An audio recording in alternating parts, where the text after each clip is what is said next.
నమస్తే, welcome to Suman TV. ప్రస్తుతం మనతో పాటు ప్రముఖ వైద్యులు డాక్టర్ కిరణ్ గంగా ఉన్నారు. వారితో మాట్లాడదాం. హలో డాక్టర్ గారు. నమస్తే మేడం. నమస్తే అండి. కామెంట్ రూపంలో వచ్చిన క్వశ్చన్ ఇవాళ వాటికి ఆన్సర్ చెప్దాము. ఇందులో భాగంగా ఏమని అడుగుతున్నారంటే, రాస్తున్న వ్యక్తికి, కామెంట్ చేసిన వ్యక్తి సిస్టర్ ఉన్నారు. ఆ సిస్టర్కి ప్రెగ్నెన్సీ టైంలో షుగర్ బయటపడింది. అప్పుడు ట్రీట్మెంట్ తీసుకున్నారు. ఇన్సులిన్ కూడా సజెస్ట్ చేశారట డాక్టర్. ఓకే, అంతా బాగానే ఉన్నారు. మదర్ అండ్ బేబీ ఇద్దరు బాగున్నారు. డెలివరీ అయిపోయిన తర్వాత ఇన్సులిన్ కూడా మానేశారు. మంచి ఫుడ్, డైట్ అన్నీ మెయింటైన్ చేయటం, ఫిట్నెస్ అంతా బాగుంది. ఇక్కడ వరకు ఓకే. కానీ నాకు మ్యారేజ్ అయింది అండ్ నేను ఇప్పుడు కన్సీవ్ అయ్యాను, నాకు ఒకవేళ మళ్ళీ షుగర్ బయటపడుతుందా, మేబీ అంటే ఫ్యామిలీ పరంగా ఏమైనా వచ్చే ఛాన్స్ ఉందా, ఎలాంటి జాగ్రత్తలు తీసుకోవాలి, అండ్ అందులో తను కొంచెం ఓవర్ వెయిట్ ఉన్నానని చెప్తున్నారు. సో ఎలాంటి కేర్ తీసుకోవాలో చెప్పండి. జనరల్గా ఇప్పుడు తన సిస్టర్ ఆల్రెడీ కన్సీవ్ అయింది కాబట్టి డెఫినెట్గా మీరు షుగర్ లెవెల్స్ మీకు మళ్ళీ రేపు గైనకాలజిస్ట్ చెక్ చేస్తారు. సో ఒకవేళ కానీ అవి నార్మల్ లిమిట్స్ కంటే పైన ఉంటే ఖచ్చితంగా వాళ్ళు కూడా ట్రీట్మెంట్ అనేది ఆఫర్ చేస్తారు. బట్ తను మాత్రం ఖచ్చితంగా హై గ్లైసెమిక్ ఫుడ్స్ అవాయిడ్ చేయాలి. అండ్ ప్రెగ్నెన్సీ ఇటీవలే ప్రెగ్నెంట్ అయ్యారు కాబట్టి ఈ ఫుడ్ క్రేవింగ్స్ కొంచెం ఎక్కువ ఉంటాయి.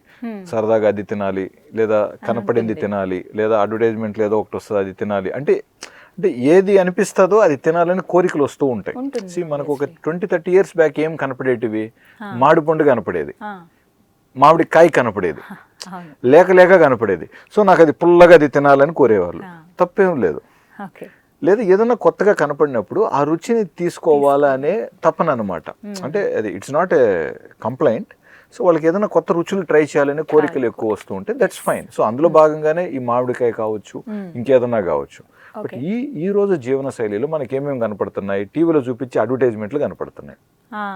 సో కొత్తగా వచ్చిన ఐస్ క్రీమ్ అని పెడతారు, లేదా కొత్తగా వచ్చిన ఫ్లేవర్ ఇంకొక చాక్లెట్ కనపడుతుంది, లేదా కొత్తగా ఇటీవల వచ్చిన బిస్కెట్స్ కనపడతాయి. సో ఈ కనపడినవి తినాలని కోరిక వస్తుంది.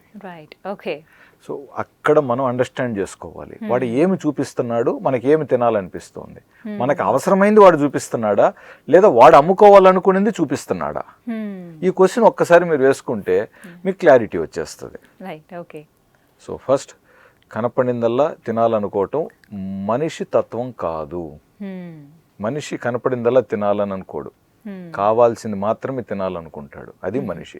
కనపడిందల్లా తినాలనుకునేది మనకు గతంలో ఏమన్నారు, వాళ్ళు రాక్షసులని అన్నారు. సో నేను ఎవరిని కమెంట్ చేయట్లేదు, నేను సరదాగా మాట్లాడుతున్నా. సో మనం కంట్రోల్ చేసుకోగలగాలన్నమాట, మనకి ఏది అవసరం ఏది అవసరం కాదు. సో ఆల్రెడీ మీరు కొంచెం ఒకవేళ కానీ వెయిట్ ఎక్కువ ఉన్నట్లయితే కొంచెం, ఎందుకంటే పౌష్టిక విలువలు కావాలి లోపల పెరుగుతున్న ఫీటస్కి. కాబట్టి పౌష్టిక విలువలు ఉన్నవన్నీ తినాలి మనం, మీ డాక్టర్ చెప్పినటివి. ప్లస్ డాక్టర్ మనకు బి కాంప్లెక్స్ కానీ, ఐరన్ కానీ, కాల్షియం, వైటమిన్ డి అవి ఇచ్చుంటే, లేదా వాటి సప్లిమెంట్స్ ఇచ్చుంటే, లేదా ఇవి ఏ ఆహారాలలో బాగున్నాయో అవి మీరు సెలెక్ట్ చేసుకొని హ్యాపీగా తీసుకోండి. బట్ ముఖ్యంగా అవాయిడ్ చేయాల్సింది వెయిట్ ఎక్కువ ఉన్నట్లయితే కొంచెం ఆయిల్, మినిమం ఆయిల్ లేక రావాలి. అండ్ సాల్ట్ కూడా తగ్గించాలి. షుగర్స్ కంప్లీట్గా అవాయిడ్ చేయండి. కొంతమందికి ఏంటంటే బాగా వామిటింగ్స్ అవి అవుతూ ఉంటాయండి, అసలు ఓపిక ఉండదు. సో అప్పుడు ఏంటంటే ఓఆర్ఎస్ఎల్ కానీ, లేకపోతే ఎక్కువ స్వీట్ ఉన్నవి తీసుకోమని చెప్తూ ఉంటారు, జ్యూసెస్ కానీ, గ్లూకోజ్ కానీ. మరి అలాంటి పరిస్థితుల్లో ఏం చేయాలి? చాలా చక్కగా క్వశ్చన్ అడిగారమ్మా. కొబ్బరి నీళ్ళు తీసుకోండి, షుగర్ కేన్ తీసుకోవచ్చు, కొన్ని పండ్లు తినండి, బట్ వీలైనంత వరకు ఇవాళ రేపు మనం ఏ జ్యూస్ ప్యాకెట్ పట్టుకున్నా అందులో షుగర్ కలిపింది, ఉప్పు కలిపింది ఉంటుంది. ఇది మన బేబీ గ్రోత్కి మంచిది కాదు. ఇది గుర్తుపెట్టుకోండి. మజ్జిగ, పల్చగా మజ్జిగ తాగండి, కొంచెం నిమ్మకాయ, తేనె కలుపుకొని, మంచి తేనె, నాణ్యమైన తేనె కలుపుకొని తాగండి. సో ఇది మోస్ట్ ఇంపార్టెంట్. తప్పనిసరి పరిస్థితుల్లో ఒకవేళ నిజంగా ఎక్కడన్నా బయటికి వెళ్ళి మీకు ఎలక్ట్రోలైట్స్ ఏదన్నా కొంచెం డౌన్ అయినాయి అనుకుంటే, ఎలక్ట్రోలైట్స్ పౌడర్ ప్యాకెట్ కొనుక్కొని వాటర్లో కలుపుకొని తాగండి. రెడీమేడ్గా టెట్రా ప్యాక్లో ఉన్న ఓఆర్ఎస్ అనే పేరుతోనే జనరల్గా మనం రికమెండ్ చేయం డాక్టర్స్. బట్ న్యాచురల్గా ఉన్న ఇంగ్రీడియంట్స్ కూడా ఫస్ట్ ఆఫ్ ఆల్ సెలెక్ట్ చేసుకోండి. ఇంకపోతే బట్ జనరల్గా ఇప్పుడు మీరు, మరి సిస్టర్కి జీడియం ఉండింది కాబట్టి నేను ఎటువంటి జాగ్రత్తలు తీసుకోవాలని మీరు ప్రెగ్నెంట్ అయిన తర్వాత అడుగుతున్నారు. బట్ ఎంతోమంది ఇంకొంచెం వెనక్కున్నారు కదా. నేను వాళ్ళందరికీ చెప్పాలనుకున్న సలహా ఏంటంటే, మీరు పెళ్ళయింది, లేదా ఇంకా పెళ్లి కాలేదు, లేదా పెళ్ళయింది, మీరు కన్సీవ్ అవ్వాలనుకుంటున్నారు, మీరు ఒకవేళ కానీ ఓవర్ వెయిట్లో ఉంటే ఎంత వెయిట్ ఎక్సెస్ ఉన్నారు, మీరు ఉండాల్సిన బరువు ఎంత, మీ ఎత్తుకి 62 కిలోలు అనుకుందాం. మీరు ఒకవేళ 72 కిలోలు ఉన్నట్లయితే ఈ 10 కిలోలు దయచేసి తగ్గే ప్రయత్నం చేయండి. మీకు తెలిసిన విధానం మీకు ఫలితాన్ని ఇస్తుంటే చాలా సంతోషం.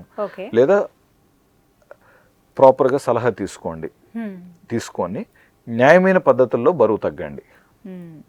ఎందుకంటే ఏదో మనం చేసేసి తగ్గి మళ్ళా తక్కువ కాలంలోనే మీరు మళ్ళీ బరువు పెరిగిపోవటం వల్ల మనకు నష్టం, అవయవాల మీద భారం. కాబట్టి పద్ధతిగా బరువు తగ్గటం అనేది ఇంపార్టెంట్. సో ఇక్కడ వాళ్ళు కూడా చేయాల్సింది ఏంటంటే షుగరు అవాయిడ్ చేయటం, వైట్ రైస్ అవాయిడ్ చేయటం.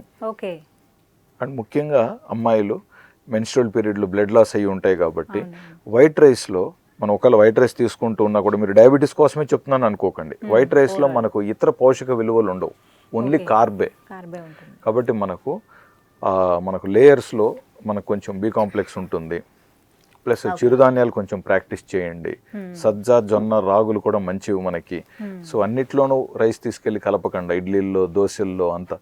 సో ఇవన్నీ కూడా కొన్ని మిక్స్డ్ ట్రై చేయండి. చపాతీలు తింటున్న వాళ్ళు, పుల్కాలు తింటున్న వాళ్ళు గోధుమ పిండి తగ్గించి మిగతాయి కూడా కొంచెం అంటే రాగి, సజ్జ, జొన్న పిండి ఇట్లాంటివి కూడా కలుపుకొని మల్టీగ్రెయిన్గా ట్రై చేయండి. అంటే చపాతీలు, పుల్కాలు చేసేటప్పుడు ఎవరికైనా ఆయిల్ వేసే అలవాటు ఉంటే ఒక చపాతీ మీద ఒక స్పూన్ ఆయిల్ ఆటోమేటిక్గా పడుతుంది. సో మీరు 4 చపాతీలు తింటే 4 స్పూన్ల ఆయిల్ వచ్చేస్తుంది. సో వితౌట్ ఆయిల్ కుకింగ్ అలవాటు చేయండి. ఎవరైనా డయాబెటీస్ ఉన్నవారు, లేనివాళ్ళు, బీపీ ఉన్నవాళ్ళు, లేనివాళ్ళు, కొలెస్ట్రాల్ ఉన్నవాళ్ళు, లేనివాళ్ళు, ట్రైగ్లిజరైడ్స్ ఎక్కువగా ఉన్నా లేకపోయినా పర్వాలేదు. ఎందుకంటే లేదంటే లేదు కదా అంటారు, రేపు వచ్చిన తర్వాత అప్పుడు ఇబ్బంది పడాల్సి వస్తుంది. కాబట్టి ప్లస్ ఇవన్నీ సమస్యలు చిన్న వయసులో వస్తుంది, అది మా బాధ. ఇప్పుడు 60-70 వయసులో వచ్చిన వాళ్ళకి మందులు రెడీగా మేము ఇస్తాం. బట్ 20-30 వయసులో నువ్వు ట్రైగ్లిజరైడ్స్, చాలా మందికి ఏంటంటే ప్రెగ్నెన్సీ టైంలో వచ్చినప్పుడు తర్వాత తగ్గిపోతుంది అని అంటారండి. కరెక్టే మేడం, బట్ మళ్ళీ వస్తుందిగా చాలా మందికి. ఎందుకంటే ప్రెగ్నెన్సీ డెలివరీ అయిన తర్వాత షుగర్స్ నార్మల్ అయిపోయినాయని వీళ్ళు మళ్ళీ హై గ్లైసిమిక్ ఫుడ్స్ తీసుకుంటున్నారు. హై గ్లైసిమిక్ ఫుడ్స్ వీళ్ళు ఇంకా లైఫ్ టైంకి స్టాప్ చేయాలి, పూర్తిగా మానేయాలి స్ట్రిక్ట్గా. ఎందుకంటే మీరు ప్రెగ్నెన్సీలో డాక్టర్ మీకు సూటిగా చెప్పలేకపోవచ్చు, ఎందుకంటే పేషెంట్ మళ్ళీ ఏ విధంగా అభిప్రాయపడతారనేది కొంచెం మనకి ఇబ్బందులు ఉంటాయి. కాబట్టి డిప్లొమాటిక్గా చెప్పాలి. నువ్వు లైఫ్ లాంగ్ ఇంకా షుగర్ మానే అన్నావు అనుకోండి, it creates some hormonal emotional imbalance ఉంటుంది. కాబట్టి ఆపండమ్మా అంటాం. సో అది మనకి ఎలా వినపడుతుంది అంటే, ఓహో ప్రెగ్నెన్సీలో ఆపమంటున్నాడు డాక్టర్ అనేదిగా మనకు అర్థమవుతుంది పేషెంట్కి. బట్ ఆ చెప్పేదే ఎప్పటికైనా మానేసేయండి మంచిది అనేటట్టు కూడా చెప్పామనుకోండి, వాళ్ళు డెఫినెట్గా పూర్తిగా మానేస్తారు. సో ఇలాగ పూర్తిగా మానేసిన వాళ్ళు, మనం గతంలో జీడిఎంలో వైద్యం చేసిన వాళ్ళు మళ్ళీ షుగర్స్ పెరిగాయని ఇంతవరకు రాలేదు. లేదా ఒకరిద్దరు తప్ప చాలా మంది వరకు షుగర్ లెవెల్స్ పెరగకుండా మెయింటైన్ చేస్తున్నారు. బట్ ఎవరైతే షుగర్ వచ్చింది ప్రెగ్నెన్సీలో, తర్వాత పోయింది, తర్వాత చూసాం కనపడలేదు, మామూలు లైఫ్ స్టైల్, ఐస్ క్రీమ్ తింటున్నాం, వైట్ రైస్ రోజు అదే ఇంట్లో, ఆ కాఫీ టీలలో పంచదార మామూలుగానే ఉంటుంది, మరి అప్పుడు డయాబెటీస్ అది అప్పుడే పోయిందిగా, మరి ఇప్పుడు షుగర్ ఎవరికి పెరిగింది? నాకే సార్. సో ప్రెగ్నెన్సీ అయి 5 సంవత్సరాలు కాలేదు, అప్పుడు జీడిఎం, ఈరోజు షుగర్ మళ్ళీ 400. ఇలాంటి సిచ్యువేషన్స్ ఎక్కువ గమనిస్తున్నాం మేము. కాబట్టి దయచేసి జీడిఎంలో ఉన్న వాళ్ళు ఎప్పటికైనా సరే షుగర్ లెవెల్స్ పెరగకుండా ఉండటానికి డయాబెటీస్ పేషెంట్ తీసుకునే ప్రతి జాగ్రత్త వీళ్ళు కూడా తీసుకోవాలి. ప్రెగ్నెన్సీలో వచ్చింది పోయింది అలా వద్దు మాటలు. ప్రెగ్నెన్సీలో వచ్చింది, తర్వాత షుగర్ లెవెల్స్ పెరిగి కనపడలేదు అంతే, పెరగకుండా చూసుకుందాం. మళ్ళా ఈ ఎవరైతే ఇప్పుడు నెక్స్ట్ ప్రెగ్నెంట్ అవబోతున్నారో వీళ్ళందరూ కూడా కొంచెం ఓవర్ వెయిట్ ఉంటే దయచేసి వెయిట్ కరెక్షన్ ప్రోగ్రామ్స్ లేదా వెయిట్ తగ్గే ఆహార విధానాలు మీరు ఆచరించి కాస్త వెయిట్ తగ్గి ప్రెగ్నెంట్ అయ్యారనుకోండి, మీకు ప్రెగ్నెన్సీ బాగుంటుంది, నార్మల్ డెలివరీ ఛాన్సెస్ బాగుంటాయి, రేపు మీ డాక్టర్ వైద్యం చేయడానికి గైనకాలజిస్ట్గా చాలా అనుకూలంగా ఉంటుంది. అండ్ ఇంకొకటి, ఒకవేళ వాళ్ళకి సిజేరియన్ అయినా సరే కుట్లు ఈజీగా కూడా మానుతాయి. మీరు ఒబేసిటీ ఎక్కువ ఉంటే కుట్లు మానటానికి కూడా కష్టం, సో వాట్ ఎవర్ అది ఏ డెలివరీ అవుతుంది అనేది ఆ డాక్టర్ డిసైడ్ చేస్తారు సిచ్యువేషన్స్ని బట్టి. నేను జనరల్గా చెప్తున్నా. సో ఇవన్నీ కూడా చాలా ఇంపార్టెంట్. అండ్ ముఖ్యంగా యోగాసనాలు ప్రాక్టీస్ చేయండి, ప్రెగ్నెన్సీకి ముందే బాగా ప్రాక్టీస్ చేయండి. పెళ్ళైన వాళ్ళు ప్రాక్టీస్ చేయండి, పెళ్ళి కాబోతున్న వాళ్ళు ప్రాక్టీస్ చేయండి, అందరూ పెళ్ళి కావాలనుకుంటున్న వాళ్ళు ప్రాక్టీస్ చేయండి. So, అందరికీ సో బాడీలో వర్తిస్తుంది. స్త్రీ బాడీ అనేది ఫ్లెక్సిబిలిటీ చాలా ఇంపార్టెంట్ అండి. Yeah. స్త్రీ ఫ్లెక్సిబిలిటీ అన్ని విధాల అన్నిటికీ సహకరించడానికి కూడా తన బాడీ స్ట్రెంగ్త్ బాగుండాలి. రేపు నార్మల్ డెలివరీ అవ్వాలంటే కూడా స్ట్రెంగ్త్ బాగుండాలి. రేపు డెలివరీ అయిన తర్వాత బేబీకి ఫీడింగ్ ఇవ్వాలంటే కూడా బేబీని అలా పట్టుకొని కాసేపు అలా ఉండాలంటే, రేపు భుజాలు, వీపు, బ్యాక్ పెయిన్స్ రాకుండా ఉండాలంటే ముందుగానే ఈ మజిల్ స్ట్రెంగ్ మనం చేసుకొని ఉండాలి.